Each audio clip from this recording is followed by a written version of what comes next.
Assalamualaikum warahmatullahi wabarakatuh. Yang terhormat Ibu Nur Hasanah MHUM sebagai dosen pengampu penilaian pembelajaran dan kelompok 8 yang beranggotakan Nur Syahana, Fatma Nur Rajijah, Indah Sri Sringorang, dan Elsa Putri Soleha.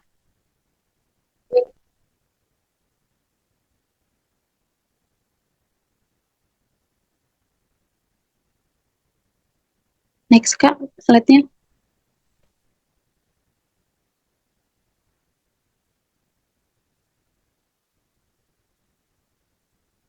Materi pembelajaran kooperatif yang pertama unsur model pembelajaran kooperatif, yang kedua karakteristik dari pembelajaran kooperatif, yang ketiga prinsip-prinsip pembelajaran kooperatif, yang keempat tujuan dari pembelajaran kooperatif, yang kelima macam-macam pembelajaran kooperatif, yang keenam langkah dari pembelajaran kooperatif, dan yang ketujuh keunggulan dan kelemahan dari pembelajaran kooperatif. Next.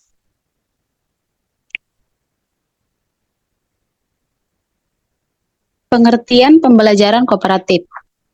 Pembelajaran kooperatif memiliki arti kerjasama dalam mencapai tujuan bersama. Teori di balik pembelajaran kooperatif ini adalah teori konstruktivisme. Dalam konstruktivisme, pembelajaran lebih difokuskan pada siswa yang dihadapkan dengan masalah kompleks dan diberikan kesempatan untuk menemukan solusinya sendiri. Next.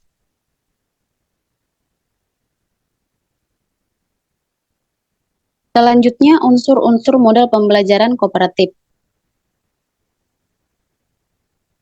Yang pertama, saling ketergantungan positif. Ini adalah perasaan saling membantu antara anggota kelompok dalam mencapai tujuan pembelajaran. Setiap anggota kelompok bertanggung jawab terhadap keberhasilan maupun kegagalan kelompok, sehingga mereka harus merasa terikat satu sama lain dan saling tergantung secara positif. Salah satu cara untuk membangun saling ketergantungan positif adalah dengan memberikan tugas yang saling ketergantungan positif yang memerlukan dukungan dan hubungan antara siswa dalam kelompok sehingga mereka saling melengkapi dan saling terkait satu sama lain. Yang kedua, tanggung jawab perseorangan. Dalam pembelajaran kooperatif, setiap anggota kelompok mempunyai tanggung jawab untuk memahami materi pembelajaran karena keberhasilan belajar kelompok tergantung pada seberapa besar kontribusi setiap anggota dalam belajar secara individu. Tujuan pembelajaran kooperatif ini adalah untuk mengembangkan kekuatan individu dari setiap anggota kelompok. Yang ketiga, tatap muka. Diskusi dalam pembelajaran kooperatif memberikan manfaat bagi semua anggota kelompok karena memungkinkan mereka untuk memanfaatkan kelebihan dan mengisi kekurangan masing-masing anggota kelompok. Melakukan pertemuan secara langsung dan melakukan kegiatan bersama dapat meningkatkan kerjasama antar anggota kelompok. Yang keempat, komunikasi antar anggota. Kemampuan berkomunikasi antar anggota kelompok merupakan aspek yang sangat penting karena adanya diskusi dalam setiap pertemuan kelompok. Jika tidak ada kemampuan berkomunikasi yang baik, maka tujuan pembelajaran dalam kelompok sulit untuk tercapai. Keterampilan komunikasi yang baik antar anggota kelompok juga dapat digunakan untuk saling memotivasi dan dalam mencapai keberhasilan bersama. Yang kelima, evaluasi proses per kelompok. Dalam pembelajaran kooperatif, kesuksesan pembelajaran kelompok ditentukan oleh bagaimana proses kerja kelompok dilakukan. Untuk menilai keberhasilan proses kelompok tersebut, evaluasi proses kelompok perlu dilakukan. Evaluasi proses kelompok dapat melibatkan pengamatan terhadap urutan atau tahapan kegiatan kelompok, serta partisipasi anggota kelompok. Evaluasi ini berguna untuk mengidentifikasi anggota kelompok yang berkontribusi aktif dalam mencapai tujuan kelompok dan yang tidak berkontribusi.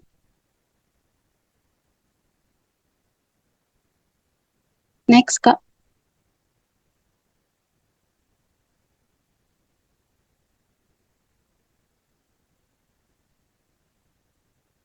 Selanjutnya, Karakteristik pembelajaran kooperatif. Yang pertama, pembelajaran secara tim. Pembelajaran kooperatif melibatkan belajar secara berkelompok, di mana setiap anggota tim saling bekerja sama untuk memastikan bahwa semua siswa memperoleh pengetahuan yang sama. Dalam proses ini, setiap anggota tim harus saling mendukung dan bekerja sama untuk mencapai tujuan pembelajaran. Yang kedua, didasarkan pada manajemen kooperatif. Manajemen kooperatif terdiri dari 3 fungsi utama, yakni perencanaan, organisasi, dan kontrol. Dalam fungsi perencanaan, manajemen kooperatif merencanakan kegiatan yang akan dilakukan. Fungsi organisasi mencakup struktur organisasi yang akan membantu mencapai tujuan kooperatif. Sedangkan fungsi kontrol digunakan untuk memastikan bahwa kegiatan yang dilakukan berjalan sesuai dengan rencana dan tujuan yang telah ditetapkan. Yang ketiga, kemampuan untuk bekerja sama. Keberhasilan pembelajaran kooperatif bergantung pada keberhasilan kelompok secara keseluruhan. Oleh karena itu, penting untuk menekankan prinsip kebersamaan atau kerjasama dalam pembelajaran kooperatif. Jika kerjasama yang baik tidak terjadi, hasil pembelajaran kooperatif tidak akan optimal. Yang keempat, keterampilan bekerja sama. Kemampuan bekerja sama dapat dilatih melalui kegiatan pembelajaran berkelompok. Oleh karena itu, penting bagi siswa untuk didorong agar mau dan mampu berinteraksi dan berkomunikasi dengan anggota tim lainnya dalam mencapai tujuan pengembangan yang telah ditetapkan. Next.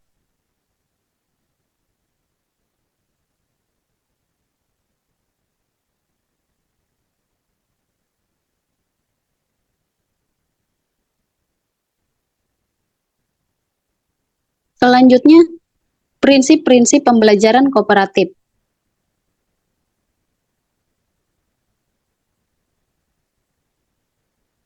Yang pertama, penting untuk merumuskan tujuan pembelajaran siswa dengan jelas. Yang kedua, siswa harus sepenuhnya memahami tujuan pembelajaran. Yang ketiga, ketergantungan antar siswa yang positif harus dibangun. Yang keempat, interaksi antar siswa harus berjalan secara terbuka. Yang kelima, setiap individu harus bertanggung jawab atas pelanggarannya. Yang keenam, kelompok belajar sebaiknya terdiri dari siswa yang berbeda-beda dalam hal kemampuan dan karakter. Yang ketujuh, sikap dan perilaku sosial positif harus diterapkan dalam interaksi antar siswa. Yang kedelapan, tindak lanjut harus dilakukan untuk memastikan tujuan pembelajaran tercapai.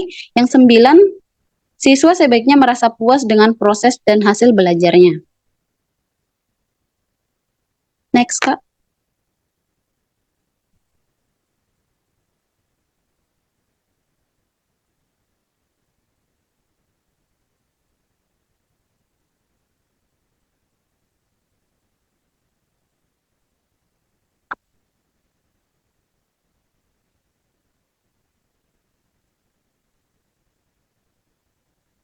Lima unsur menurut Roger dan Johnson. Yang pertama, prinsip ketergantungan positif menyatakan bahwa keberhasilan dalam menyelesaikan tugas dalam pembelajaran kooperatif tergantung pada usaha yang dilakukan oleh seluruh anggota kelompok. Dua, tanggung jawab individu mengidentifikasikan bahwa keberhasilan kelompok sangat bergantung pada setiap anggota kelompok yang menjalankan tugas dan tanggung jawab mereka dengan baik. Yang ketiga, interaksi tatap muka memberikan kesempatan luas bagi anggota kelompok untuk melakukan diskusi dan interaksi secara langsung sehingga dapat saling berbagi informasi. Yang keempat, partisipasi dan komunikasi melatih siswa untuk dapat aktif berpartisipasi dan berkomunikasi dalam kegiatan pembelajaran. Yang kelima, evaluasi proses kelompok mencakup penjadwalan waktu khusus untuk kelompok dalam mengevaluasi proses dan hasil kerjasama mereka sehingga dapat bekerja sama secara lebih efektif. Next, Kak. Selanjutnya, tujuan pembelajaran kooperatif.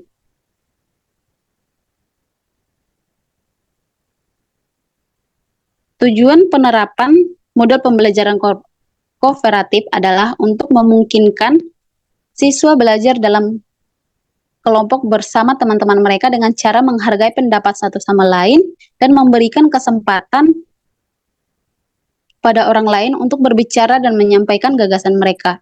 Pembelajaran kooperatif juga akan meningkatkan kemampuan akademik, keterampilan berpikir kritis, membentuk hubungan persahabatan, memberikan akses pada berbagai informasi, meningkatkan sopan santun, memperbaiki motivasi siswa terhadap sekolah dan belajar, mengurangi tingkah laku yang kurang baik, serta membantu siswa untuk menghargai perspektif orang lain.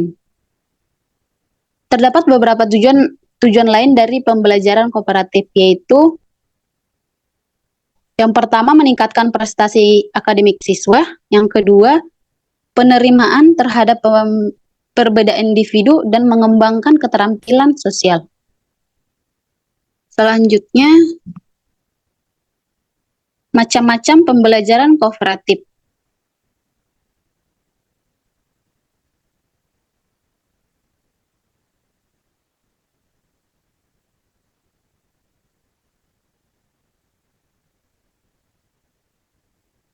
Beberapa model pembelajaran kooperatif sebagai berikut.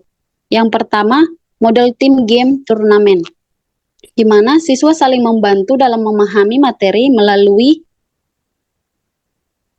permainan dalam kelompok-kelompok. Yang kedua, model student team exhibition division, di mana siswa bekerja dalam kelompok kecil dan menggunakan lembar kerja untuk mempelajari materi pelajaran dan saling membantu melalui tutorial, kuis, atau diskusi kelompok. Yang ketiga, model jigsaw, di mana siswa bekerja dalam kelompok-kelompok kecil dan mempelajari materi yang akan menjadi keahliannya. Yang keempat, model mix image, di mana siswa belajar tentang suatu konsep atau topik sambil mencari pasangan dalam suasana yang menyenangkan. Yang kelima, model group investigation, di mana siswa bekerja dalam kelompok kecil untuk menanggapi berbagai macam proyek kelas. Dari berbagai jenis model pembelajaran tersebut, dapat disimpulkan bahwa pembelajaran kooperatif ini sangat mudah dipahami oleh siswa. Baik, selanjutnya langkah-langkah pembelajaran kooperatif. Yang pertama itu mengkomunikasikan tujuan atau mempersiapkan peserta didik. Yang kedua, menyajikan informasi. Yang ketiga, mengatur peserta didik dalam kelompok-kelompok belajar. Yang keempat, membantu kerja kelompok dan pembelajaran. Yang kelima, mengevaluasi hasil belajar. Dan yang keenam, memberikan pengakuan atau penghargaan.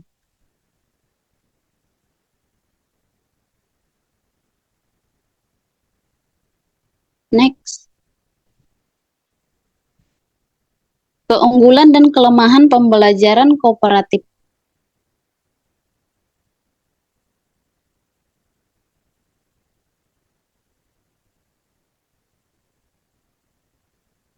Keunggulan dari model pembelajaran kooperatif adalah yang pertama, siswa memiliki kesempatan untuk menyampaikan dan membicarakan pandangan serta pandangan mereka yang didapat dari belajar bersama dalam kerjasama untuk merumuskan satu pandangan kelompok.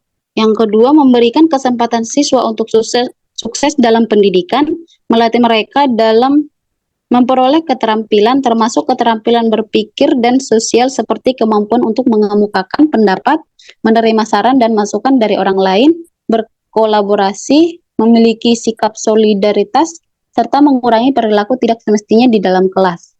Yang ketiga, memungkinkan siswa untuk sepenuhnya mengembangkan pengetahuan, kemampuan, dan keterampilan mereka dalam sebuah lingkungan belajar yang terbuka dan demokratis.